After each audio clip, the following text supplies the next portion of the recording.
할렐루야!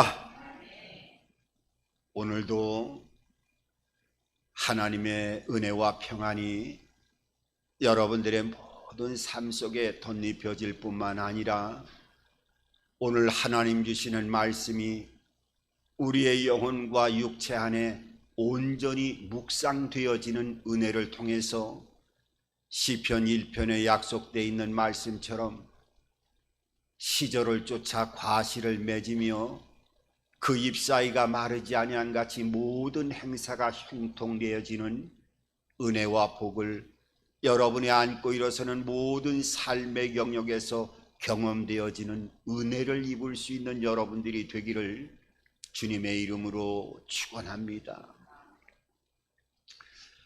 어떤 불신자 대학 교수가 강단에서 그 강의를 하면서 계속적으로 이 기독교를 폄하하면서 공격하면서 강의를 처음부터 끝까지 기독교에 대한 좋지 않은 이미지를 계속 강의했을 뿐만 아니라 혹이나 내 강의를 듣는 중에 크리스천이 있다고 하면 내 과목에서는 아마 점수를 많이 딸 생각은 아예 하지도 말라라고 하는 암시를 수시로 주면서 계속 공격적인 이 기독교에 대한 공격성을 드러내면서 강의를 했습니다. 그리고 나서 그렇게 얘기하는 것입니다. 이 중에 하나님을 믿는 크리스천이 있느냐고 얘기를 하니까 어느 젊은 사람이 손을 번쩍 들었습니다. 그리고 일어나니까 이 불신자 교수는 옳거니 이제 때가 됐다 생각을 속으로 했는지 기독교에 대해서 계속 불편한 말을 하게 되었어요. 나는 내가 성경을 많이 봤지만은 어떻게 신이 사람의 몸을 입고 이 땅에 온다고 하는 것은 도저히 납득할 수 없을 뿐만 아니라 이해할 수도 없고 이건 너무나 허황된 허무맹랑한 얘기가 아닌가. 자네가 예수를 믿고 하나님의 자녀가 되었다고 하면 그 증거를 한번 대보게 하면서 이 학생에게 계속 공격적인 이런 언행을 드러냈습니다. 그때 이 학생이 그렇게 많은 학생들과 교수 앞에 그 교수를 빤히 바라보면서 그렇게 대답하는 것이었습니다. 하나님의 말씀, 이 성경은 하나님의 자녀 그리스도인에게 주신 편지입니다. 만약에 교수님께서 하나님의 말씀을 이해하지 못하고 깨닫지 못한다고 하면 교수님은 남의 편지를 읽고 있는 것입니다 라고 대답을 했습니다. 그렇습니다. 우리가 신앙생활하면서 하나님의 자녀가 되어졌다고 하면 하나님의 말씀을 들을 때마다 그 말씀이 나의 말씀으로 들려지고 녹아내리게 되어질 때 그 영육 간에 하나님의 생명을 소유한 하나님의 자녀로서의 삶을 살아가게 되어질 때 예비된 크고 비밀한 놀라운 축복을 하나님께서 마음껏 부어주시고 역사하시고 의의 통로로 사용하시고 인도하신다고 하는 것을 우리의 모든 삶의 현장에서 경험할 수 있는 저와 여러분들이 되기를 주님의 이름으로 축원합니다. 저는 오늘 이 야베스의 기도라고 하는 제목을 가지고 하나님의 말씀을 나누고 있습니다마는 성경에는 여러 많은 사람들의 때로는 발음조차 하기 힘든 많은 이름들이 나오는데 신구약을 전체적으로 합쳐보면 약 한 3,000명 정도의 이름이 나온다고 합니다. 그런데 그 3,000여 명 중에서 오늘 본문을 배경으로 하고 있는 이 역대상 하에만큼만 600명 정도가 그 이름이 기록되어 있는 것을 보게 되어집니다. 이 역대상만 하더라도 1장부터 오늘 본문을 배경으로 지나서 9장까지만 보더라도 이해할 수 없고 발음도 하기 힘든 이름들이 계속 지속적으로 나열되어지는 족보가 나오는 것을 보게 되어져요.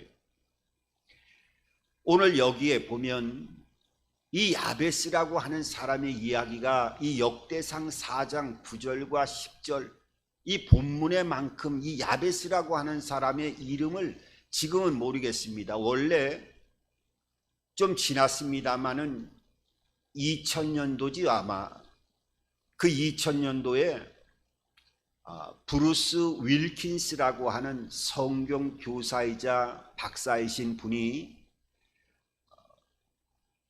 야베스의 기도라고 하는 이 책을 지었는데 그 당시에 아마 비소설 베스트셀러 부분에서 한 1년 이상을 갖다가 베스트셀러가 되었을 뿐만 아니라 그 해 미국에서 초판이 500만 부 이상 팔릴 정도의 엄청난 방향을 일으켰던 브루스 윌킨스 박사님의 이 저술된 야베스의 기도라고 하는 이 책이 엄청난 방향을 일으켰어요.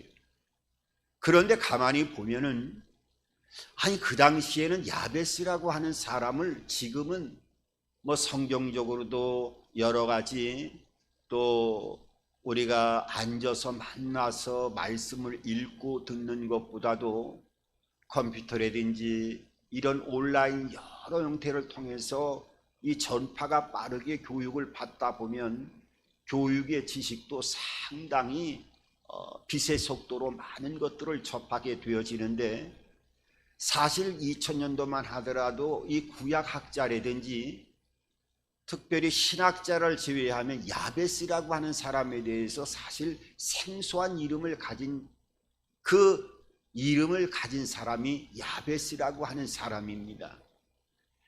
그런데 이 야베스라고 하는 사람이 야베스의 기도라고 하는 책이 뭐길래 그렇게 그 초판 때 500만 부 이상이 팔렸는가 가만히 살펴보니까 야베스의 기도라고 하는 그 옆에 부제가 있었는데 그 부제가 어떻게 기록이 되어 있느냐 하면 내 삶을 기적으로 채우는 기도의 원리라고 하는 이 부제가 달려 있었어요. 그러니까 많은 사람들이 야베스라고 하는 이름은 몰랐지만은 내 삶을 기적으로 채우는 기도의 원리. 그러면은 내 삶을 날마다 기적으로 채워지는 삶을 살아갈 수 있다는 것인가? 아니 그렇게 기도할 수 있는 기도의 원리를 통해서 나의 삶이 날마다 기적의 삶으로 변하여진다고 하면 이 기도의 원리가 도대체 어떤 원리인지 배워서 나도 날마다 안고 일어서는 삶의 영역 위에서 기적의 통로로, 기적의 도구로, 기적의 주인공으로서의 삶을 살아가야 되겠다라고 하는 이런 마음의 갈망 속에서 이 야베스의 기도라고 하는 책이 수많은 사람들에게 읽혀졌고 또 많은 은혜를 주었던 것을 보게 되어집니다. 원래 야베스의 축복이다 기도한다 이러지만은 오늘 이 본문에는 야베스 자체라고 하는 이름은 아주 좋지 않은 그런 뜻을 가진 이름입니다.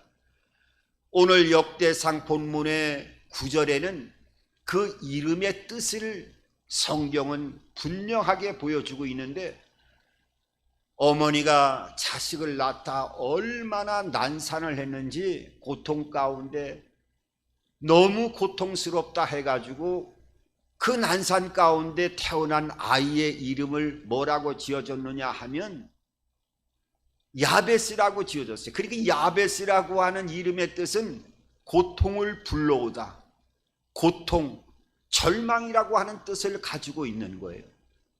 그러니까 단순하게 난산 때문에 고통을 불러왔다라고 하는 의미보다도 신학자들이 이 내면을 여러 형태로 추정하기는 아마 그 야베스라고 하는 아이가 난산 가운데 고통 가운데 태어날 때 아마 여러 가지 고통을 불러올 수 있는, 다시 말하면 이 아이는 태어나지 말아야 될 아이인데 태어나서 고통을 주었다든지, 예를 들어서 어떤 불륜의 관계가 되어가지고 이 아이가 임신이 됐는데 이 아이는 태어나게 되어지면 세상에서 큰 조롱거리가 되어지기 때문에 이 아이가 태어나는 순간부터 고통을 불러올 것이다 라고 하는 야베스라고 하는 뜻의 이름을 주어졌는지, 아니면 이 아이가 난산 가운데 태어났는데 그 남편이 갑작스러운 사고로 인해서 죽음을 맞이했다든지, 아니면은 이 아이가 태어나는 상태로 인해서 이 가정에 표현할 수 없는 큰 고통과 환난의 문제가 이 가정에 엄습해 와서 이 아이를 볼 때마다 우리 가정과 우리의 삶에 큰 고통을 불러왔다라고 하는 그 마음의 고통을 아이의 이름을 부를 때마다 기억하려고 하는 뜻으로 이 야베스라고 하는 이름을 지어주지는 않았는지 하는 이런 여러 신학자들의 이야기가 또 추정되고 있습니다. 그러니까 한마디로 이 야베스라고 하는 사람은 저주받은 사람이었어요. 이 아이는 이 땅에서 태어나면 안 될 아이였다는 거예요. 그런데 이 저주받은 아이가, 이 야베스가 이 땅에 태어나서 절망과 고통의 몸부림을 치다가 이 세상을 끝내야 되는, 그야말로 저주받은 팔자로 삶을 살다가 마감했어야 될 이 야베스라고 하는 사람이 하나님을 만났습니다. 그리고 하나님을 만나고 나서는 그의 생명이, 그의 삶이 어떤 삶으로 바뀌어졌느냐? 오늘 9절에 뭐라고 말씀하고 있습니까? 오늘 뭐라고 말씀하고 있느냐 하면은 야베스는 그의 형제보다 존귀한 자라고 하나님이 인정하고 있는 것을 보게 됩니다. 사람이 인정하는 존귀한 자다 하는 그런 칭호도 사람 앞에서는 영광이 되어지는 그 놀라운 역사들이 펼쳐지는 삶을 살아갈 터인데, 하늘과 땅을 창조하신 하나님께서 이 저주받은 인생길을 걸어가는 야베스를 모든 형제보다 존귀한 자라고 칭하는 하나님의 복된 삶을 살아가는 은총을 입은 자로서 오늘 이 역대상 4장 9절과 10절에 기록되어지는 이 은혜를 통해서 그의 생애는, 하나님을 만난 이후에는 그야말로 수많은 절망과 어려운 문제가 있었지만은 그 고비고비 때마다 하나님께서 존귀하게 들어 사용하시고 존귀한 통로로 야베스를 붙잡아 주시고 그 안에서 그의 인생의 모든 삶이 향기나는 영육간에 하나님의 은총을 입은 복된 생애로 존귀한 자로서의 길을 걸어가는 복 있는 사람으로서 하나님이 붙잡아 주시고 은혜를 베풀어 주시고 인도하여 주셨음을 우리들에게 보여주고 있습니다. 그러면은 이 절망에 몸부림치던 야베스가 하나님을 만난 이후에 그야말로 인생의 180도 아니 360도 바뀌어지는 그 인생에 살아가는 은총을 입은 비결이 무엇일까요?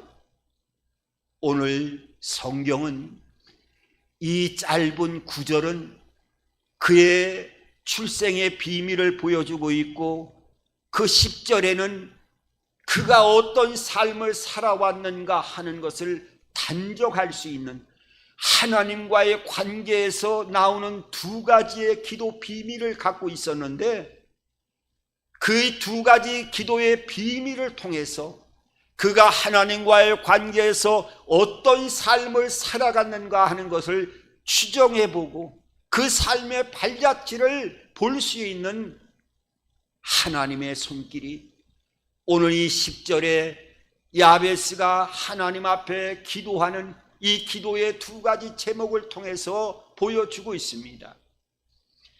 여러분들이 기도를 한다고 하면 무엇부터 먼저 기도를 하겠습니까? 우리가 물론 신앙인으로서 기도하다 보면 제일 먼저 기도하는 것은 나의 어떤 문제가 있으면 그 문제를 해결해 달라고 아마 10이면 9, 10분은 기도원에 가서 또 성전에 앉아서 또 개인 기도를 할 때 내 문제를 먼저 해결해 달라고 하는 그런 기도를 하는 것, 어떻게 보면 당연한 것이면서도 때로는 그런 기도의 모습에 너무 처져 있는 그런 모습들을 보게 됩니다. 그런데 야베스는 기도의 모습이 달랐어요. 제일 먼저 기도의 첫 번째 조건은 어떻게 하든지 하나님을 알게 해달라는 것이었어요. 내가 어떤 문제가 있든지 간에 하늘과 땅을 창조하시고 나의 생명의 근원이 되시는 하나님을 어떤 방법으로든지 어떤 계시를 통해서든지 그 전능하신 하나님을 하나하나 알아가며 체험해 나갈 수 있도록 은혜를 베풀어 달라고 하는 것이 첫 번째 기도 제목이었고, 그 하나님을 알아가는 과정에 때로는 나의 삶의 현장에서 어려운 문제들이 생긴다고 하면 그 문제의 환난과 근심이 떠나가는 삶의 현장에서 문제를 해결해 달라고 하는 생활의 응답을 해달라고 하는 이 기도를 통해서 어떻게 해요? 하나님을 알아가는 이런 영적인 기도가 먼저 선행이 되었고, 그 하나님과의 끊임없는 교제 간에 때로는 알아가는 은혜 안에서 나의 삶의 현장에서 이 문제 저 문제가 나의 옆구리를 찔러오고 가시가 되어 아픔이 되어질 때 그 문제를 해결해 달라고 할 때 그 문제는 오늘 성경은 뭐예요? 그 허락하는 것, 그 구하는 것을 허락했다고 말씀하고 있어요. 그러니까 문제는 처음부터 근본적으로 해결된 게 아니라 하나님을 알아가는 과정에서 문제는 부수적으로 보너스로 문제를 해결받는 은혜의 삶을 살아가는 은총을 입었다고 하는 것을 우리들에게 보여주고 있어요. 참으로 이 야베스는 놀라운 이 기도의 비밀을 알고 있었던 사람입니다. 그러니까 날마다 나의 삶에서 기적으로 채워나가는 삶을 살아갈 수 있는 기적의 비밀을 알고 있었던 사람이었어요. 먼저 구체적으로 보면 이 10절에 보면은 기도의 그 종류가 나오게 되어지고 방향이 나오게 되어지는데, 먼저 하나님께 아뢰어 가로되이 기도하는 거지요. 제일 먼저 이 야베스는 하나님 앞에 복을 구하는 기도가 먼저 선행되어졌다고 하는 것을 보여주고 있습니다. 나에게 복을 주시려거든. 그러니까 하나님은 어떤 문제의 단순한 응답에 그치는 분이 아니라 내가 삶을 살아가면서 모든 복의 근원이 되신다고 하는 것을 인정하고 그 확신 속에서 먼저 하나님과의 관계를 맺어갔다고 하는 것을 보여주고 있어요. 여러분, 우리가 복을 달라 하면 우리의 개념으로는 그렇습니다. 뭐 아파트도 사야 되고 땅도 사야 되고 또 여러 가지 자녀들이 되는 것 잘 돼야 되고 금방금방 눈으로 보여지는 것, 손으로 잡혀지는 것이 되어질 때 복을 받았다, 복을 받았다. 어떻게 보면 그거를 복의 전부로 생각하지만 하나님 편에서 볼 땐 그거는 복의 자투리가 되어진다고 하는 것을 성경 여러 형태를 통해서 보여주고 있어요. 그러니까 우리가 생각하는 것은 복의 전부라고 생각하는 것이 하나님이 보실 때는 복의 가장 부스러기라고 볼 수 있다는 거예요. 왜냐하면 우리 인간을 창조하시고 나서 창세기 1장 27절과 28절을 보면 하나님이 인간을 하나님의 형상대로 지은 이후에 어떻게 해요?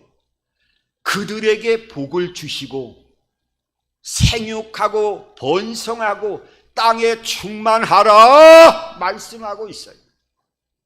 그러니까 하나님이 하나님의 형상대로 지은 다음에 생육하고 번성하고 땅에 충만하라는 눈으로 보여지고 생활에 잡혀지는 그 열매를 손에 붙들라고 직접적인 것을 준 것이 아니라 어떻게 해요?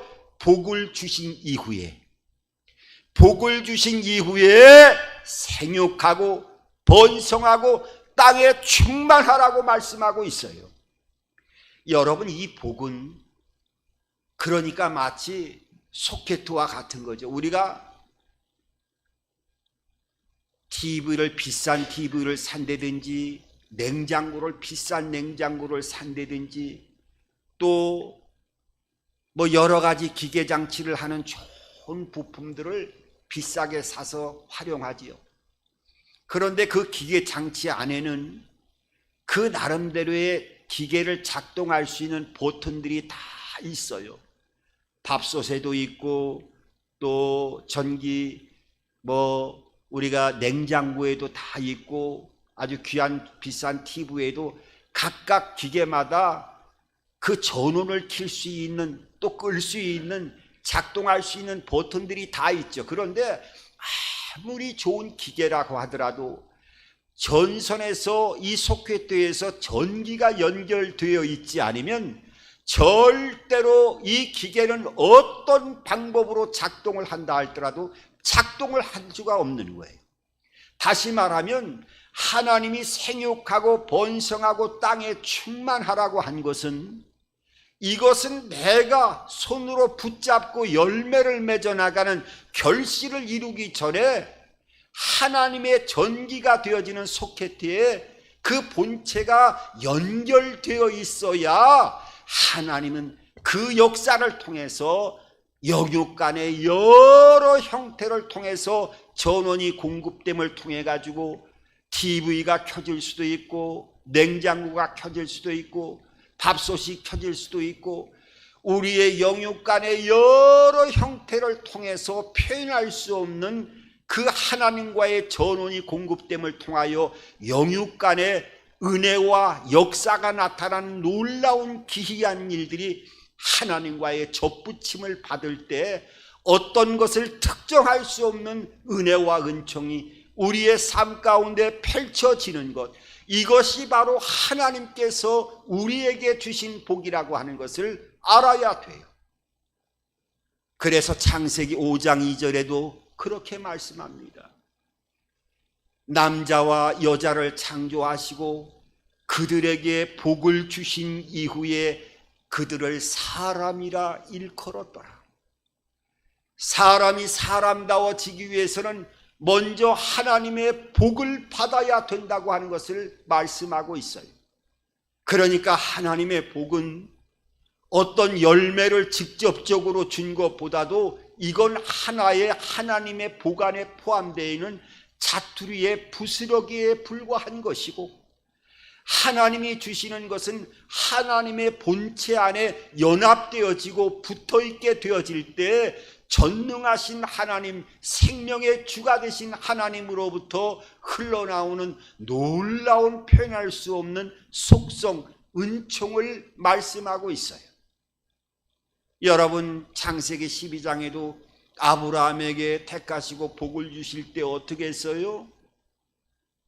내게 복을 주어 내 이름을 창대케 하고 너는 복의 근원이 되리라 말씀하고 있어요. 내게 복을 주어 내 이름을 창대케 하신다고 말씀하고 있어요. 창대한 어떤 상태가 두 눈으로 먼저 보여진 것이 아니라 하나님의 복이 임하게 되어지면, 하나님과의 연합이 이루어지고 하나님의 숨결이 붙어있는 상태가 되어진다고 한다면 창대한 눈으로 보여지는 하나하나의 역사와 열매가 우리의 눈으로 보여지고 다른 사람의 눈에게도 보여지는 역사로 나타나게 되어지기 때문에 이 원천의 복을 달라고 야베스는 하나님 앞에 구하고 기도하는 모습을 보게 되어집니다. 여러분, 야베스의 기도가 우리의 기도가 돼야 돼요. 이 원천의 복은 우리가 예수를 믿었고 구원받은 하나님의 자녀가 되어졌다고 하는 것은 하나님의 축복 가운데 가장 큰 축복이 되어짐을 알아야 됩니다. 하늘과 땅을 창조하신 그 전능하신 하나님의 생명의 역사가 예수 그리스도의 구원을 통하여 우리 안에 생명으로 들어오는 은혜를 입었기 때문에 이거야말로 하나님의 복 중에서 가장 원천의 복이 되어진다고 하는 것, 하나님이 우리 안에 들어오는 놀라운 은혜를 입은 이 원천의 복을 달라고 우리는 늘 그 은혜 안에서 교제하면서 그 복을 통한 놀라운 역사가 우리의 삶의 형태에서 이 모양 저 모양으로 그 역사가 흘러나가 나타나게 해달라고 기도하는 삶을 살아가야 돼요. 여러분, 두 번째로 오늘 짧은 기도 제목이지만은 야베스는 지경을 넓게 해달라고 기도했어요. 먼저 원천인 하나님과 접붙이는 삶을 살아가야 되고 그 다음에 어떤 손으로 잡고 눈으로 보여지는 것이 아니라 지경이 넓혀지는 복을 제일 하나님 앞에 간구하며 기도하는 모습을 보게 되어져요. 여러분, 이 지경을 넓게 한다라고 하는 것은 어떤 의미를 갖고 있을까요? 내가 있는 밭이 있는데 이 밭을 한 100평만 더 늘려달라, 지경을 넓혀달라, 이런 의미를 갖고 있을까요? 여러분, 여호수아 18장에 보면 참 놀라운 일이 있어요. 어떤 사건이 있느냐 보면 이 여호수아 18장에 보면 이스라엘 백성들을 하나님이 광야에서 40년 동안 훈련시킨 다음에 여호수아를 선봉으로 세워서 그 젖과 꿀이 흐르는 땅이라고 하는 가나안 땅으로 들어왔어요. 하나하나 점령해 나가기 시작했는데 그 18장에 보면 뭐라고 말씀하고 있느냐면 땅을 기업으로 받은 지파는 5지파였고 아주까지 땅을 기업으로 받지 못한 지파는 7지파라고 말씀하고 있어요. 하나님이 이 여호수아에게 얼마나 책망하시는지 몰라요. 왜 하나님의 땅을 그 얻기를 지체하느냐 하면서 하나님이 강력한 마음의 분노를 내면서 하나님이 말씀하는 그 모습을 보게 되는데, 여러분, 하나님이 인도하는 가나안 땅이라고 한다면 그 가나안 땅에 들어가자마자 모든 뿌리들을 다 장애물들을 뽑아주고 그 40년 동안 고생했으니까 이스라엘 백성들 하나님 앞에 나왔으니까 그 땅을 그대로 다 점령할 수가 있었어야죠. 그런데 그 땅은 자리가 비어있는 땅이 아니었고 그 당시 아낙 자손들, 기골이 장대한 이런 이방인들이 그 땅을 다 차지하고 있었어요. 그러니까 전쟁을 하면서 들어갔는데 12지파 밑에 이스라엘 백성들이 다 소속이 되어 있으니까 200만이 좀 넘었다고 신학자들은 표현하고 있습니다마는 5지파만 차지하고 그 5지파를 차지하는 동안에 전쟁을 하면서 수많은 피를 흘렸어요. 아니, 하나님이 인도하신다고 하면 피도 하나도 흘리지 말고 그냥 몸만 들어가면 하나님이 모든 것 100% 보호해 가지고 한 사람도 사상자가 나지 않고 땅을 차지해야 되는데 들어가서 전쟁을 치르면서 수많은 사람들이 죽는 걸 지켜봤어요. 그러다 보니까 이스라엘 백성들이 두려운 생각이 든 거예요. 하나님이 인도하는데도 사람이 죽어? 이거 이러다가 더 죽겠다 하면서 12지파 가운데 5지파만큼에는 땅을 기업으로 얻지 못하고 나머지는 전쟁에 들어가면 사람이 더 죽을까 봐 7지파는 다섯 지파가 얻은 땅에서 눌러붙어 있어가지고 세월을 그냥 보내고 있었던 거예요. 그런데 18장에 보면은 뭐라고 하나님 명령하시는 줄 알아요? 그 일곱 지파에 3명씩을 뽑아서 그러면 21명이 되지요. 그리고 그 땅을 두루 돌아다니며 그림을 그려가지고 내게로 돌아오라 말씀하고 있어요. 참 희한한 모습을 보게 됩니다.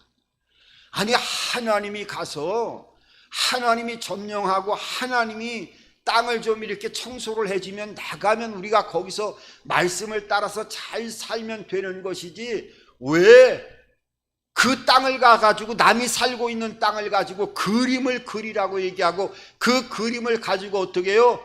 내게로 돌아오라, 내게로 돌아오라, 내게로 돌아오라 지속적으로 말씀하고 있어요. 그러니까 이 그림을 그려오라고 하는 것은 하나님의 방법 중에 큰 방법인데, 우리에게 어떤 큰 축복을 부어주기 위해서는 우리의 마음에 이 생각 속에 하나님 주시는 꿈과 비전을, 그림을 자꾸 마음에서 그리게 하는 거예요. 그 그림을 그리게 한 이후에 네가 그림을 그리고 네가 결과를 내는 게 아니라 실로의 하나님 앞에 돌아오면 제비를 뽑아주겠다 하는 것처럼 어떻게 해요? 내 앞으로 가져오라는 거예요.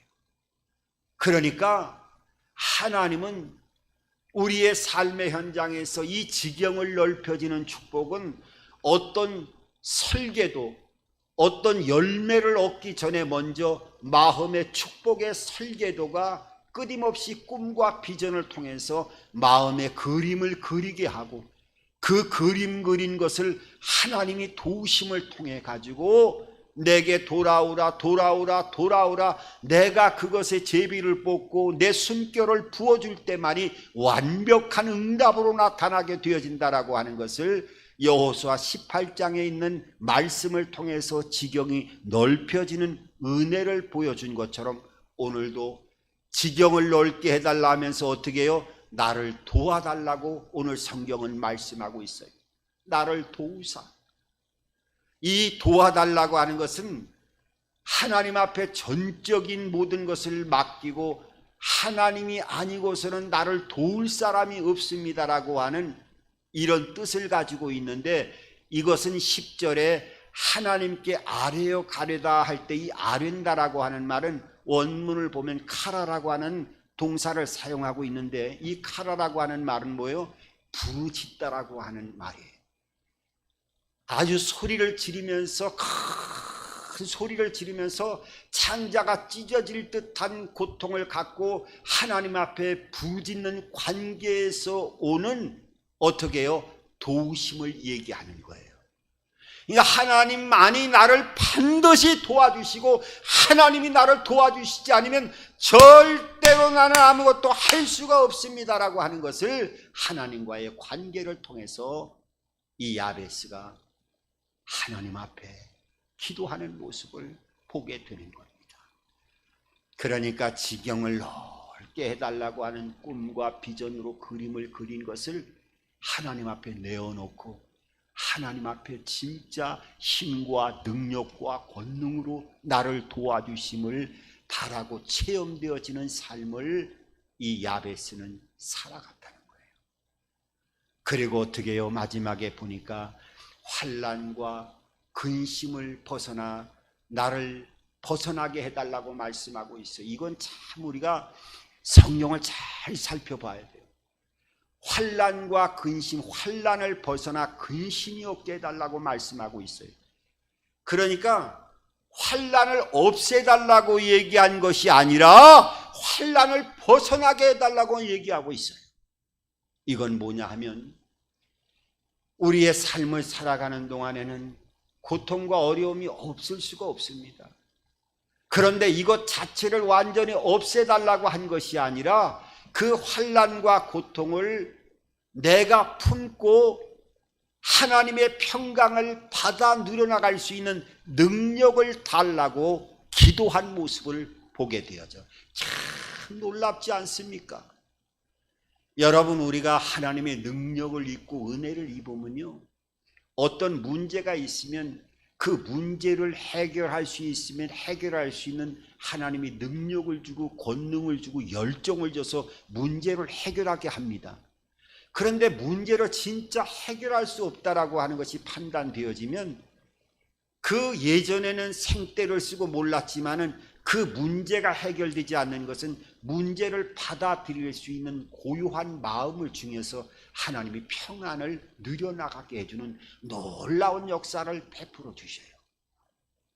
여러분, 그러기 때문에 이 야베스는 환난이 없애게 해달라는 것이 아니라, 환난이 있더라도 그 환난을 내 가슴에 끌어안고 하나님이 주시는 그 하늘로부터 내려오는 은혜와 평안을 받아 누려나가는 은총을 부어달라고 기도하는 모습을 보게 되어집니다. 참으로 이 야베스의 모든 기도 제목이 우리의 기도 제목이 되기를 바랍니다. 그리하여 모든 사람보다 존귀한 자라 하는 하나님의 인정과 복을 받은 삶을 살아갈 수 있는 복의 진정한 원천의 통로가 되어지고, 기도할 때마다 하나님을 알아가는 것이 내 평생의 소원이요, 그 은혜 안에서 나의 삶의 현장에 어려운 문제가 다가올 때 그 문제는 그야말로 구하는 것 정도가 되지 아니한다 할지라도 자동으로 해결되어지는, 보너스로 응답되어지는 은혜와 은총을 받을 수 있는 저와 여러분들의 삶이 되기를 주님의 이름으로 축원합니다. 좋으신 아버지 하나님, 은혜와 사랑을 감사드립니다. 오늘 야베스의 기도를 통하여 우리의 삶의 날마다 기적으로 채워지는 이 기도의 원리를 잘 깨닫게 도와주시어서 앉고 일어서는 모든 영역에 눈을 감고 묵상할 때마다, 길을 걸어갈 때마다 무엇을 하든지 간에 이 야베스의 기도 제목을 잊지 않게 도와주시고, 하나님을 알아가는 것이 평생의 소원이 되게 하여 주옵시고, 그 은혜 안에서 문제는 보너스로 해결되어지는 그야말로 크고 비밀한 기도의 비밀을 알아가고 체험해 나갈 수 있는 우리 모두가 되어질 수 있도록 은혜를 베풀어 주시옵소서. 역사하여 주시옵소서. 인도하여 주시옵소서. 예수님의 이름으로 기도드립니다. 아멘.